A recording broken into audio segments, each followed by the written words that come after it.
Hey everyone, welcome back to the channel. Today we're deep diving into ARK Survival Ascended Dev Kit and unlocking the full potential of multi-use.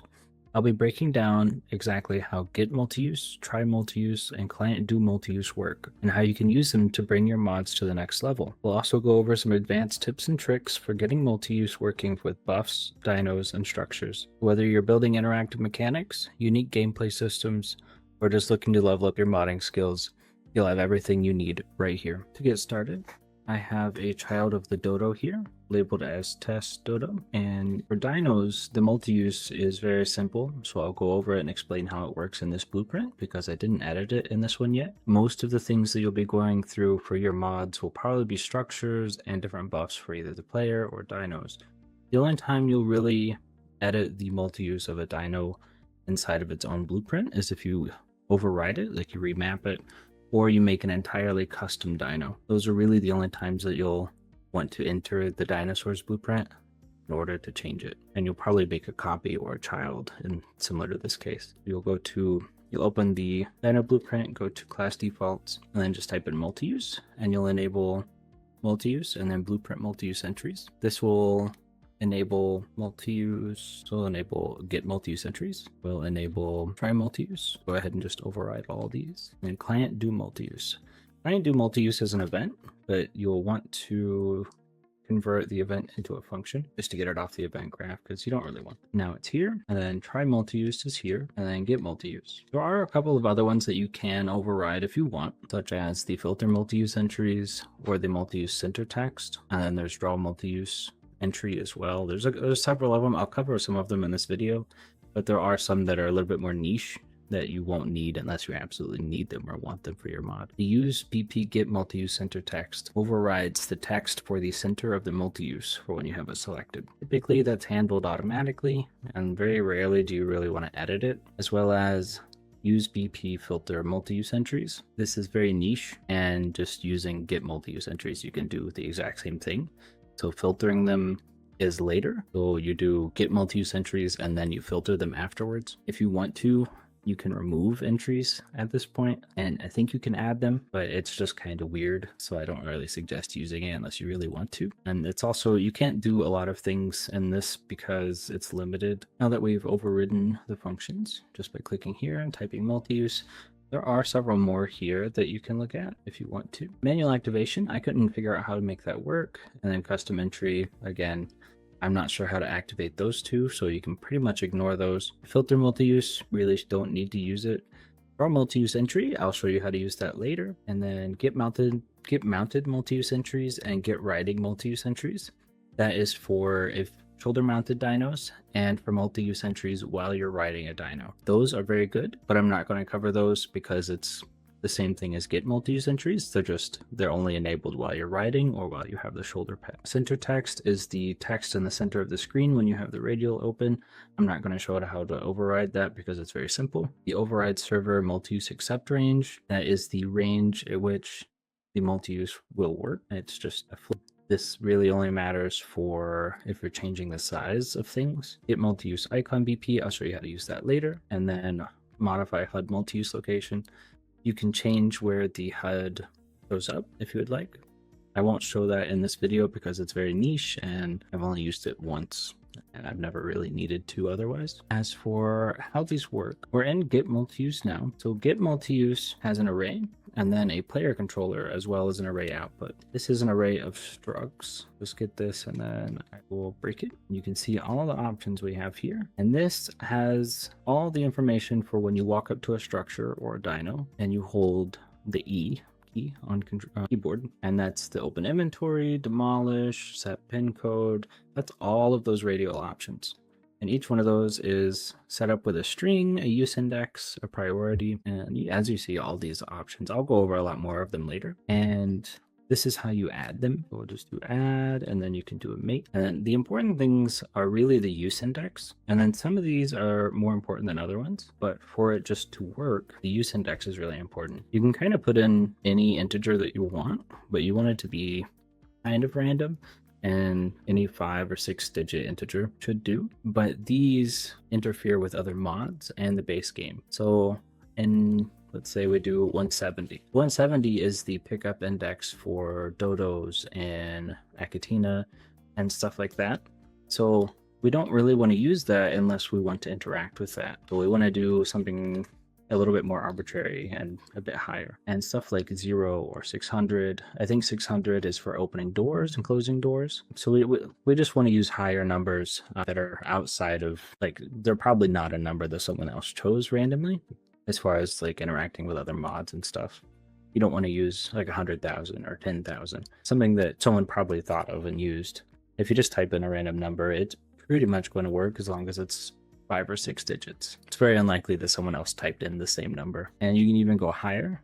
So if you want to use like a billion or something, you can do that if you want a little bit more, you know, out there. And this runs on client. This runs very rapidly. It's pretty much per tick while the radial is open. And some things like Dinos and structures actually run this per tick while you're looking at it. So while the prompt for like E to open inventory is above the structure, it's actually running this per tick, and I'll show you that later. And then so this lists all the options for the radial, and then once a player goes to activate the radial, or they hit E or F or whatever key to activate that multi-use, if it's set to go to the server, it runs here and it will give the index for the number. So let me add this back so I can show you. We'll just add our beans back, which I won't show you this in game, but I will show you a version I made already. As well, this will be an open source in the ARK modding Discord for you to look at. So you can open these blueprints that I've set up, and they're all commented and very well documented inside themselves. So if we do, this is our use index here, and then our string, this is just what the player sees to activate it, as well as there's icons stuff down here you can use. I'll show you that later. So we want this use index, and then we want to go to here, and then we do equal, and if it equals our use index, well, that means that they fired this option, they activated this, they tried to use it, and then now that means that this would be true because it returned here, they activated our index. So it returns the number that's for the use index, and then it says if this is true, we do stuff. And this is for the server. And then say if this checkbox, where is it? There. If it's client side only, it will skip this entirely. It won't do any of this on the server. It'll go straight to this one, and it'll do the same thing here. And then it'll give us the index for the option that they tried to use, as well as their player controller. And in most cases, when we use this, we have to cast to the shooter player controller, but I'll show you that later. It's not important right now. And we can do things for their client. So we can do visual changes, such as variant, or just visual changes, like we turn it on, turn it off, as far as like animations or eyeing it, or whatever you want to do. This is more visual. And then this is server. So server can give items, it can do things that are replicated. And I'm not really explaining replication in this video, because that would make this video really long. But this, just know that this is server. If you understand replication, this is server, this is client, and this GetMultiUse is also run on client. It is not run on server. That's the reason why it can run on tick without making the server explode for everyone. And you want to identify which option they used by this use index, which is here. And that's the simplest way to describe multi-use. And now we'll go into the meaty side of it, where I've done some pretty advanced stuff in our structure. All right, so now we have the structure blueprint open, and this is just a child of the wooden storage box. A very simple blueprint if you want to child it or make your own. And again, this will be in the open source in the modding Discord. You can just grab it and load it and just see what it's about. And you can follow along with this video as well. So I've made a custom macro and a function library as well for this mod. It only has a couple of things. It's not very complex. We'll start with the function library. So this function will be the first one that we use here. So the function goes into the macro, and then that just gives us the extra execution pins. And mainly that was just to show new people how to use function libraries, because they're fantastic. And then also macro libraries. And it really helps, especially if you use multiple things. So this macro / function is made to be able to use in any structure or any buff, and it just handles multi-use very easily. You can copy it into your mod, or you can move the function and macro libraries into your mod file, and you can use this if you want. So this will be the first thing that you have in your multi-use. And then again, if we open it, I'll just go over what it does. So it feeds in the actor that has the multi-use on it, as well as the player controller, and that will be from the GetMultiUse. or TryMulti here and here, or here, and then you can feed self into it. This is the player controller, and then this is just the actor, which is self. In this case, it's a structure. And then if we go here, so first, it casts our player controller to shooter player controller, and it defines whether they are an admin, so is admin or cheat player. If either of these is true, then that means that they are an admin for the server or for their single player, have it enabled, so they have cheats enabled. If you're on a server and someone has not put in the admin password, this will be false. And this works for any actor. This is not actor specific. So this will work for a buff, a structure, a dino, any of that. And then it'll go here to then one. And if the actor that is running this function / macro is a buff, then it will get the owner of the buff. And if it's equal to the player controller that we entered, then it will say the controller is the owner of the buff. And that's useful for buffs that you want owning player to use multi-use, but you don't want other players to see those options on that player. So spyglasses, when ASA first came out, it was very common that you could hold E or on another player and then you would see like open spyglass options. That was common with the awesome spyglass, and I think even Nano had it in his for a minute, but I think they both fixed that at one point. And then this is how you would do that. And then you can also do the opposite, where you don't want the owner of the buff to be able to see those options, but you want other players to see them. And then here, after that, it goes and it casts to primal structure, and it sees if the player controller can access that structure. This is important for the inventory.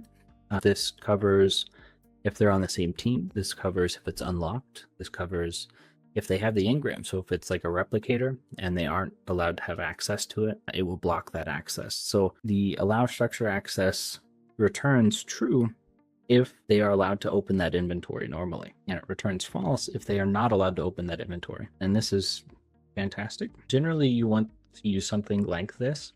You could even customize it and just do targeting team or level or however you want to filter it to allow them access. And you could change this if you want, but this just is a coverall for everything. And for structures, you typically want to add this just to make sure that different teams aren't activating weird things on your structures. And then for this macro or function, I added this output array or output as an array in case you add more to the sequence, and then you say, are they high enough level? Are they close enough to the obelisk? Are they whatever other stipulations you want? You can just add those to this array, and then you don't have to add more pins. You can just add it to the array, and then you're good to go. And then I showed how to do that here. So you would just set the array element and then size to fit. So 0, 1, 2, and then if you added more, 3, 4, 5, and then you would just do get, and then this would be that option. And then so that's it for the function. If we go to the macro, all it does is use that function, and then it goes through the sequence. So branch, are they admin? Player is admin here. That's an execution out. And then 1, are they the owner of the buff? 2, they're allowed access to the structure. And then 3 has no stipulations. It's just the other. Like if you want to add your own different filters or anything, you can add them here. You can do whatever you want, but I just had other so that I could return other functions for like the parent calls and stuff. And then if you wanted to do extra stuff here, you could just do a get and then get 1, get 0, get whatever number for your option. So that's how the function library and macro work. Now if we go back to our structure here, you can see if the player is admin, I set the local variable, which is just custom. I just made it. Local is admin for client because this is run on client. I set it to true in case I need it for something else later, which in this case I don't, but if you do, there it is. And then if they are an admin, I add player as admin, and this multi-use has its own use index. It has priority, and I don't think I changed anything else. I changed the icon just so you can see it. So if they're an admin, they will get this option for player as admin, and I'll show you that here in just a minute. And then for player allowed access, if they are allowed to access this inventory, I set a variable to true for the local allowed access in case I need to use it somewhere else, saying like if they are admin and allowed access and close to an obelisk or, you know, whatever. This is just a static branch for showing the inventory buttons. I'll show this later. This is more advanced on if you wanted to base your inventory buttons on a selected item in the inventory. But for now, I'm just going to show how to use the inventory buttons. So this shows how to do the buttons inside the inventory. So you open the inventory and then there's several buttons right in the middle. This is button 1, button 2, button 3, etc. For the first 3 buttons, you will just hide from UI, which hides it from the radial menu. I don't know why that was selected. The first button is display on inventory UI and then hide from UI, as well as the second one is display on inventory UI secondary and then hide from UI and then hide from UI. They'll all have hide from UI. That just makes them not appear on the radial. So I'll stop saying that. And then the third one is UI teach area, and then 4 through 6 are different. So you'll hide them from the UI, and then you'll go down here, and then for 4, you'll set additional button index to 0, and then 5 is set to 1, and 6 is 2. 6 is the max amount of buttons that you can have inside of an inventory UI, and there are different styles. If you want to reference that, you can look at the egg incubator. I had trouble loading it, but it does have different styles of buttons if you wanted to see which indexes look like what. But again, I had trouble loading it, so I didn't include it in this tutorial. And we'll see what those buttons look like here in just a second as well. And here I show a different way to add the entries. So you can append the array. So you can just do append array. And then this is the function value for here. It's just automatically made into a function variable. And then if you do make array, and then now you can add as many appends as you want, and you can make them like that. And that way you don't have 100 add arrays. You can just append all of them at once. And you can still edit these. It does get kind of stuck together. Cluttered is the word I was looking for. It does get cluttered when they're all together like this, because if I open all of them to edit, it's very cluttered. But all these are simple, and I don't have very many variables going into these. I'm not changing the strings or anything on these, so it was fine to do it this way. So I do have an entry that will show how to use a communication buff with a widget, and then this one will give the layer 100 stone. This will give the structure 100 stone, and these are ran through the TryMultiUse. And then a hold to activate. This one's not connected to Try or ClientDoMultiUse. It just shows you how to do the hold, and to do that you just set the activation timer and default entry activation timer, do whatever number you want, and then that makes it you hold it for that long. Very simple. Zarthan requested that I add this one. This is secondary use. So this allows you to hit F, or I believe X, or whatever the secondary button is to enter the inventory typically. So if you look at a structure or a dino, there's just a button you can hit that is abnormal to the listed button. For keyboard it's F, and you just want to set the secondary use to true. And then if you want to hide it, you can also hide from UI, and then it won't list it in the radial, but you can still do it, which is pretty cool. This is also a very niche thing, very uncommon to use it, but it's very cool to know about. And I actually have this just showing a notification for when you use it. I'll show you that in a moment. And then this is just a normal radial entry. It's not nested, it doesn't have anything cool about it. It's actually not even connected to TryMultiUse. This is just showing how to add the radial options, which is kind of redundant considering I add a bunch of them. But this one shows you how to do the draw multi-use entry, which is here. This one's very niche as well. You really don't need to use this, but you just want to activate this, set it to true, and then give it a object. Not entirely sure what the object does. I think it's what calls this. So if you have a buff or something, you can just set the buff value and it will call draw multi-use for the buff. In this case, I'm just doing self. So, and most of these have their own icons as well, and I'll show you that in a moment as well. So this is a little bit more advanced. This is less common. This is how to do nested categories as well as to go back to the original category. So you add the entry to go into the category. That's what this is for. And this number it's 10,000, which I said earlier not to do, but for math purposes, it's easier to understand for newer people, which is potentially you. So for math purposes, I set it to 10,000 because I don't plan on uploading this mod for anything. And to explain how we use arrays and dynamic things inside of GetMultiUse, and we can use data tables, and I'll show an example of that here in just a moment as well. You can use struct arrays, data tables, and it makes it where you don't have to list all the numbers for the options. You can just do math to figure out which entry you're supposed to be looking at. So this is our static index. This is where our nest starts. So at entry 10,000, we're saying we're opening it. And to do that, you do client side only, persist wheel on activation, and then the open wheel category. Now, this isn't required, considering that you do this manually now. In ASE, it would do it automatically itself, but they changed something, so you have to do it all yourself. So this one doesn't matter, but the wheel category does matter. This needs to be 0 unless you're doing multiple nested wheels inside of each other, which is possible, and you can do that if you want. But for this case, this will be on the main radial wheel when it opens. So 0 is that wheel. And we're going to go through 1 through 10, and we're starting at 1 because we're adding the index to our original. If you start at 0, that means I would be adding 2 different options to the same, which would be 10,000. So for this case, I am starting at 1. If you're working with an array, you could do subtract 1 here. So we just do subtract, and then you do subtract 1, and then you plug this here, and then now you can do your other stuff here. You just have to offset the first index and then the index that you're using to go back to the original. And then we're going through, so 1 through 10, and we're setting that as nest option 1 through 10. So we're adding 10 different entries for this inside the nest. And then I'm also showcasing priority and how that works here as well. So the priority will be 1 through 10 corresponding to the nest option. And here to do that, we just need to put the wheel category as the category that we're trying to open. So 20. And then 20. And again, this one doesn't matter. I just put it here for visuals. You don't need to edit it in that one. I'll show you how to open those categories here in just a second. So we want it to be, we want all these nested options to be in wheel category 20. And that can just be an arbitrary integer. It doesn't matter. You can do 1 or 100 as long as they're different and you know which one's which. These are just multi-use entries after that. So these are just multi-use entries that are on wheel category 20. So you can set these up however you want. And then once this is completed, in this case, I subtract 1.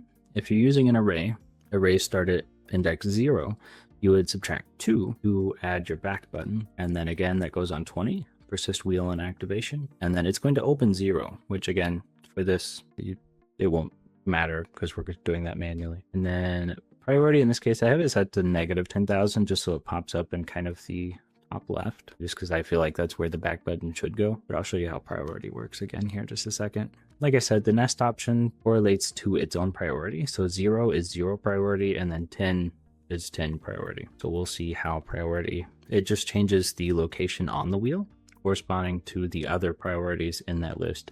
So one can be at 100, and then one can be at 20, one can be at 1,000, and it'll just change based on if it's higher or lower than the one next to it. And so that's how you do nest options. And then to open the categories, we have to keep track of this index. And in ClientDoMultiUse, we will try not to confuse you with this other stuff. So if the radial index is equal to our ClientUse index, which is here, if it's equal, then we set it to 20. And that's how we set up our nest options.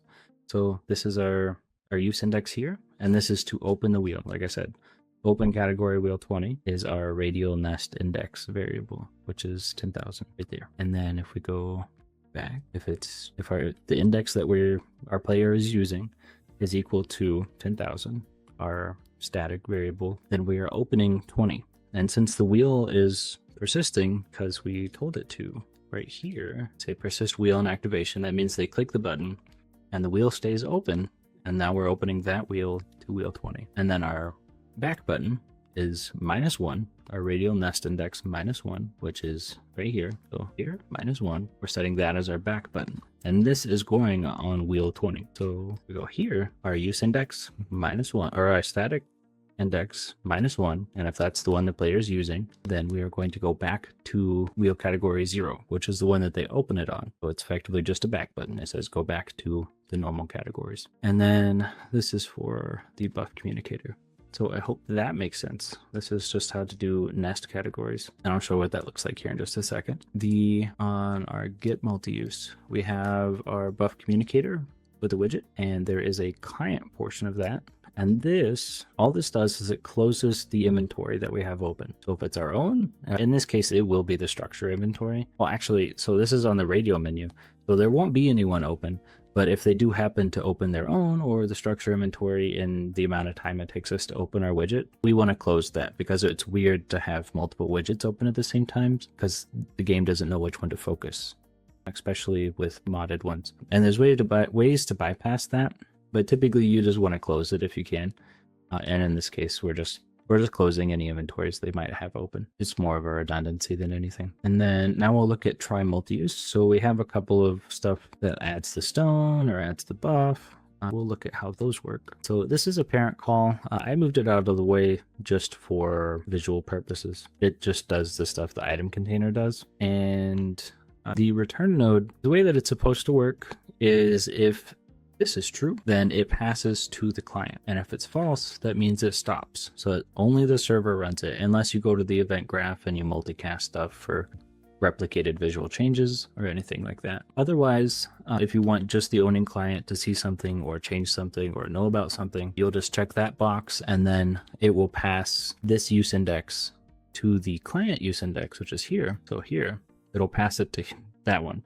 It'll run the server, then the client. And we do that for this one. So we add the buff to the player and then we say pass it to the client, and then that's when we go through all this, and then we remove any inventories they might have open. There's 100,222, and then this one is 100,222, and then believe it or not, this one is 100,222. So all those numbers match up, and that's how the server knows which one we activated. That's how the client knows which one we activated. And so it'll go here. We added the option, and then we go to TryMultiUse. And then we say, we go down this list, we say we are allowed access. And then the index that we tried to use is 100,222. And we say, what do we do with that?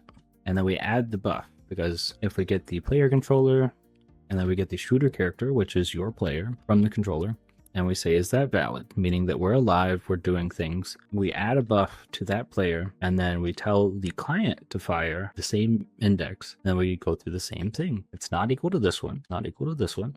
It will be equal to this one because 100,222. And we say, is any of this valid? If it is, just close that inventory because we don't want to look at it right now. We activated something else. That's just pretty much how it works. Very simple, pretty reliable.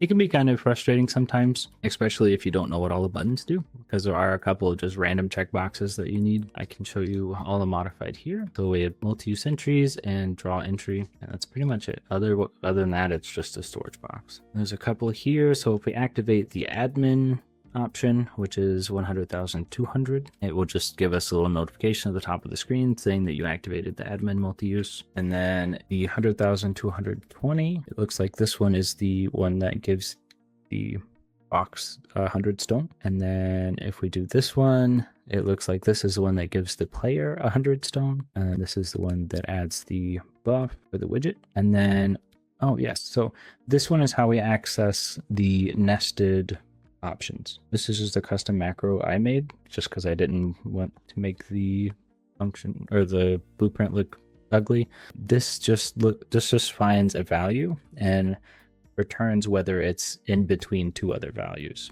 I use it all the time, so I make a macro for it usually. You can use it or not use it. It's completely up to you. But here, so we say if our use index, which is the option the player is trying to use currently, they chose it in the radial menu and they activated it, they click the button. If we subtract that use index by our static value, which is 10,000, what number will we get? And if it's between 1 and 10, then in this case, we print which nested option they clicked. And the way this works is if we go back to our, if I can click the right thing, there we go. Okay, so here we get our radial nest index, which is 10,000.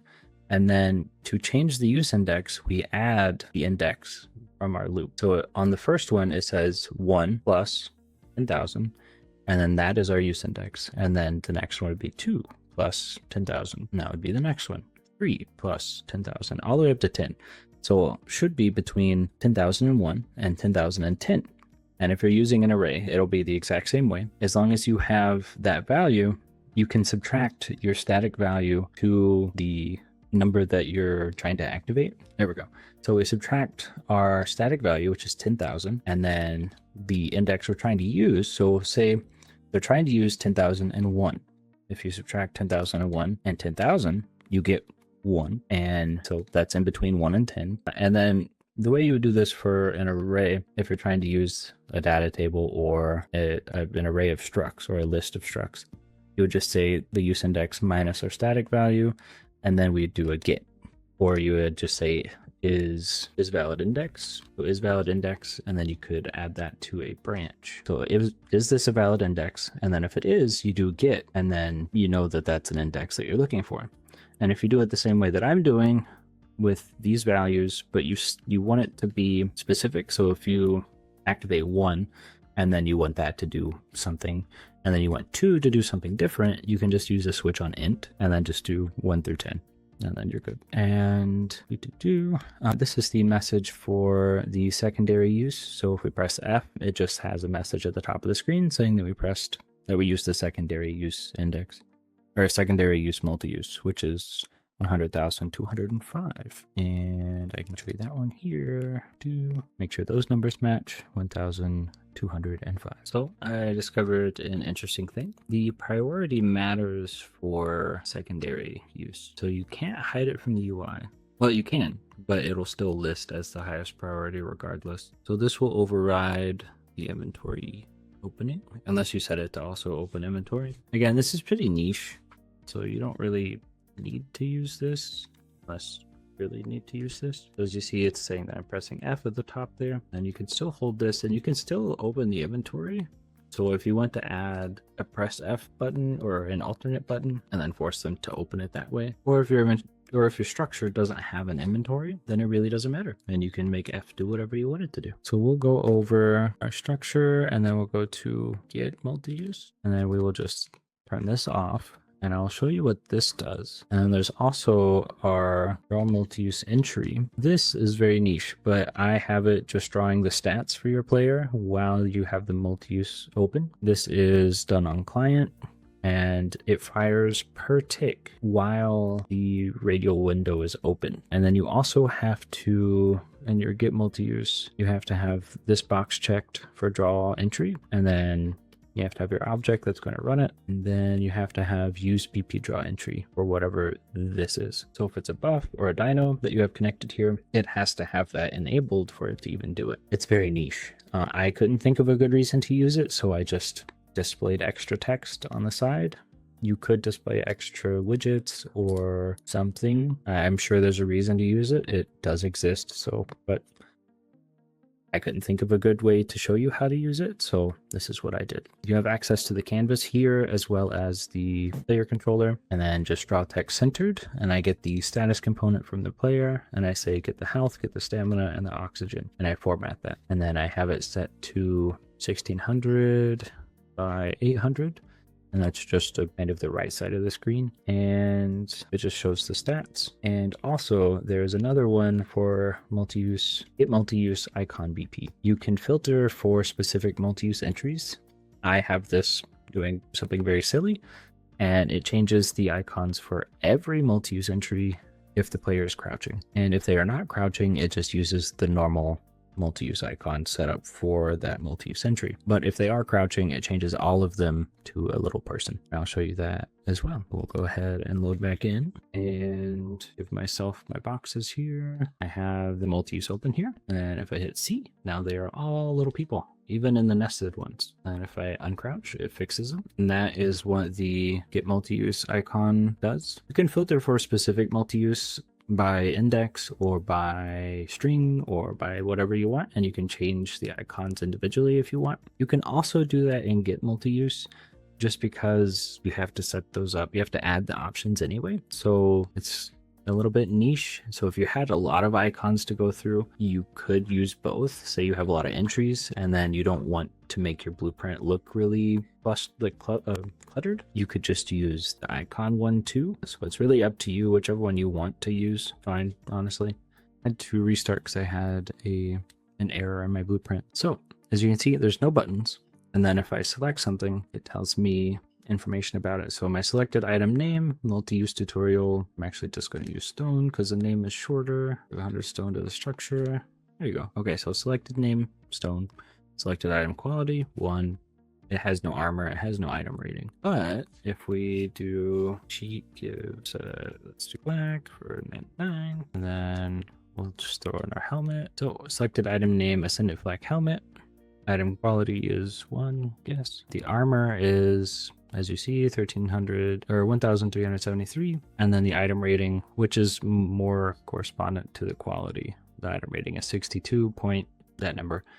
And then item rating, it looks like it's rounded, but it's 0.06. And we actually see, it looks like a double float here, which is interesting. But yeah, so you can kind of control based on the selected item. So stuff like, I know Omega uses this for cursing items. So you click the item and then you click one of these options. These don't do anything. I'm just listing available information for simplicity, but you could do whatever you want. So if you had an egg here, you could do hatch egg, or you could do, increase incubation, or, eat egg, whatever you want to do. It's completely up to you. But that is how you would do that. And then again, this is just the blueprint cast there. This is really kind of the meat and potatoes of how this works, is the get inventory selected, or get inventory UI selected item remote, which is a mouthful. And you get that from shooter player controller. And then if that item is valid, we just grab the name, we grab the stats, and then also, oh, actually this is completely pointless because I don't add the entries if it's not valid. So this is going to just be deleted. So it's not valid. We're not adding anything, but you could remove that and you could just disable these buttons if you wanted, but then these might crash. So you'd have to add different ones. But anyway, these are not used. But here I just append the value onto the string and add activation key. I just copied that from the other one, so that's why they were both selected. So you would just do hide from UI and then display on inventory UI, and then secondary, and then tertiary, and then this one would be 0 right here. And then these all have different indexes. I didn't connect them to click anything, but it would just fire try and client multi-use as you wanted them to. It works the same way, it's just a button. But yeah, and then for those using the open source, this branch is just static. You can switch it if you want. We can go over some of these other options now that you're probably more comfortable with multi-use and what they do. We'll use this one because it's not doing anything. So hide from multi-use or hide from UI means that it hides it from the radio. Disable use means that it shows up, you just can't use it. So it is like grayed out effectively. You can highlight it, it's just, I think it highlights red and just you can't use it. Hide activation key doesn't really do anything. If it is the highest priority, it grays out the activation key. So like the press E to enter or whatever, it grays it out, but you can still use it.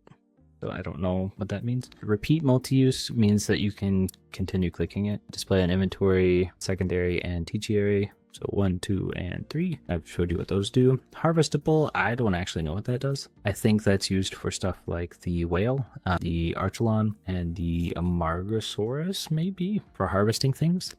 I don't actually know what that does outside of, like, I've graphed that before myself or blueprinted that before myself without using this option. I don't know what that does. Secondary use has to be the highest priority, and it allows you to use the secondary key to activate it, such as F or X for Xbox, and then PlayStation is circle, I think. Persist wheel on activation. That just means that the radial wheel will continue to be open after you use it. Override use text color. That overrides the text on the radial option. I don't know if that applies to buttons. Client side only means that it only fires to client side. It doesn't go to true at all. Persist wheel requires direct activation. That means that, I don't know what that means, but if I had to guess, that means that you need to have persist wheel on activation, and direct activation means that you have to have the radial open and you have to activate it directly. If it's activated some other way, it will not persist the wheel, I would assume. These two are for the draw entry. Draw tooltip, I think only one needs to have that selected, and for most structures it's already active. I think it's what draws the structure tooltip on the right side, but again, if one of them has that, it'll just do that anyway. Wheel category is the category that this option is on. So the nested categories that I show in this example, we use 0 and 20. 0 is the default one that the wheel opens to, and 20 was the one we added. Disable use color means, I think this is the color for, it looks like gray. So if you disable it, it's the color that this option is probably. Use color means that you can use it, and this is the text color for that. If you use the override use text color, these two are for how long you have to hold it. You can add some blueprinting for the countdown timer, changing here. I didn't really go over that, but there's several examples of that in the dev kit with various structures and stuff. I think decent one is probably the lead, the whale, the giant whale that you can steal meat from. It has a countdown timer and a cooldown timer. It's probably a good version for that. Activation sound, that just means whenever you activate the use, the multi-use, it plays that sound. I've used error sounds, I've used coin sounds, kind of like a ba-ding or a bwah, or, you know, just any sound like that. They're all pretty good. Styles, if you want to look at this, you can go to the egg incubator, but I had trouble loading it. I just didn't, it crashed every time I tried. So you can try if you want.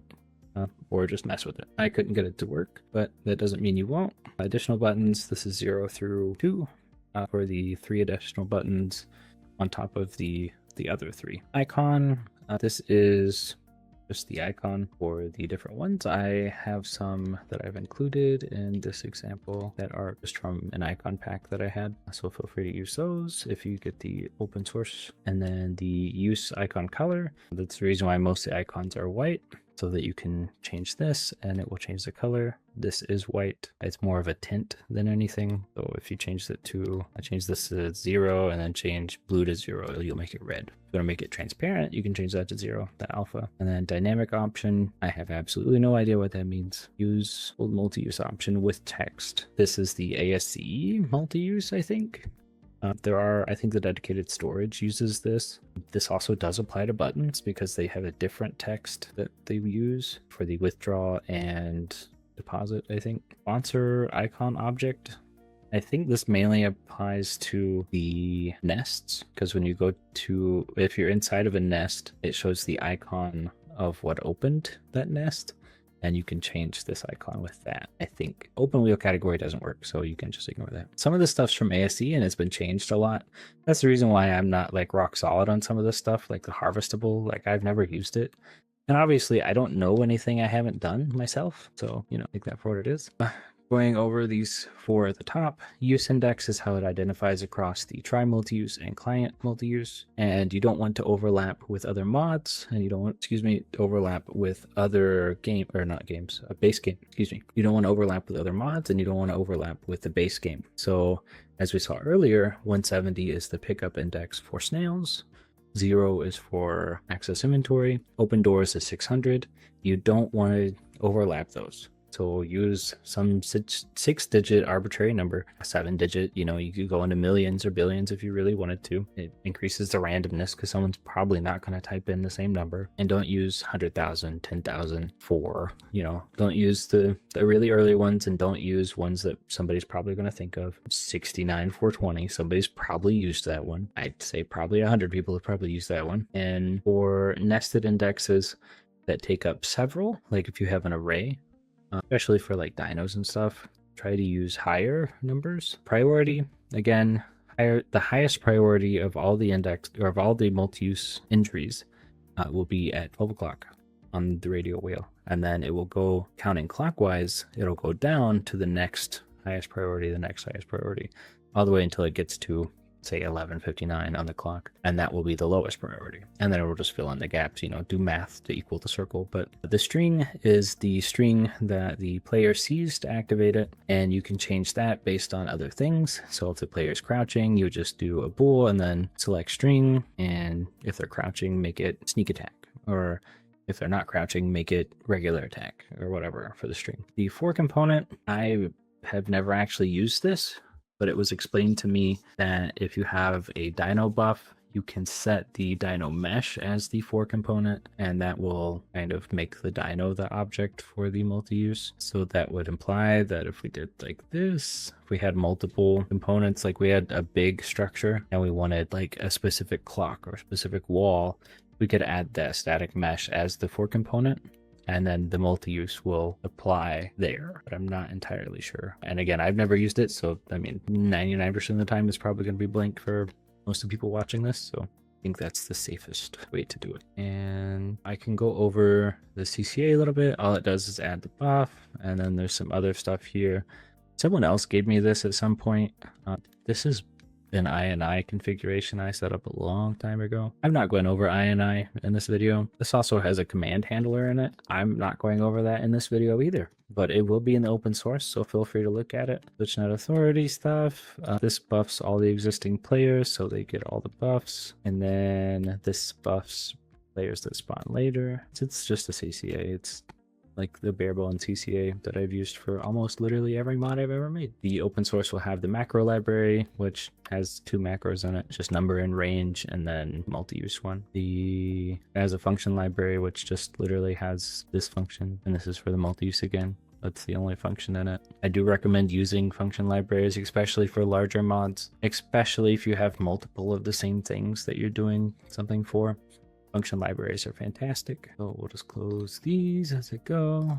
And then test dodo, this is just me explaining the multi-use stuff at the beginning. There's not actually anything in there because it's pretty consistent throughout all of it. The mod data asset, this is set up for placing the structure and the structure engrams, so they are set up, so you can look at that if you want. The dino buff, this is how we are getting the notification for when we pick up the snail. It's an example of that. The player buff is mainly just the admin and owner of the buff. There's not much else in here. It's just GetMultiUse and TryMultiUse. Feel free to take a look at that if you want. Something to keep in mind is you want the consolidated wheel and entries from self, meaning that the player can activate its own multi-use entries. Consolidated wheel means that if there's multiple buffs running that add entries, they will all go into automatic nested wheels, and then you can activate each buff entry individually. That's really the only difference here. Primal UI, I went over this pretty thoroughly. There's only a couple of things on here, and this is communication buff. This just adds potatoes and then deletes itself. It's pretty simple. Buff description, so yeah, relevant to owner and to client. And then our box, there's a lot going on here, and there's nothing on the event graph, so perfect, just the way we like it. This I made, but I never used. It's just a debug print with a bool. So if you have it in debug mode, it'll print. If you don't, it won't. I used it like twice, but I added it in case anybody else wanted it. I get multi-use, add inventory buttons, or nest, second add inventory buttons, try multi-use, draw entry, and get multi. I hope you enjoyed this video, and I hope that you understand multi-use much better than you did before you started this video. And thank you for watching. Have a fantastic day.